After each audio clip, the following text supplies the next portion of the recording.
আসসালামু আলাইকুম গাইস, কেমন আছেন আপনারা সবাই? আশা করি সবাই অনেক ভালো আছেন। এখানে দেখতে পাচ্ছেন এটা হচ্ছে আমার ফলের ঝুড়িতে বানানো আউটডোর ফিশ পন্ড।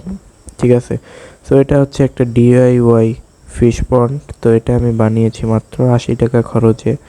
সো আমার এখানে ফলের ঝুড়ি আগে থেকেই ছিল, আপনাদের অনেক বাসায় ফলের ঝুড়ি থাকে আগে থেকেই। সো আর আমি এখানে এক্সট্রা কিনেছি শুধু 80 টাকার এক গজ পলিথিন। সো এটা আমি কিভাবে বানিয়েছি সেই ভিডিওটা আপনাদের ফুল A to Z আজকের ভিডিওতে দিতে পারবো না, কিন্তু আমি আপনাদের বলে দিতে পারবো যে এটা আপনারা কিভাবে বানাবেন। সো প্রথমে আপনাদের যে এক গজ পলিথিন সেটা এর উপরে রেখে তারপরে এতে পানি দিবেন। পানি দেওয়ার পরে তারপরে পলিথিনে পানি দেওয়ার পরে যত পানি আছে সেই পানিগুলো আর কি তাদের নিজের জায়গা নিজেরা নিয়ে নেবে। তারপরে আপনারা শুধু চারিপাশ দিয়ে টেপ পেঁচিয়ে দিবেন। দেখেন এই যে আমি টেপ পেঁচাইছি।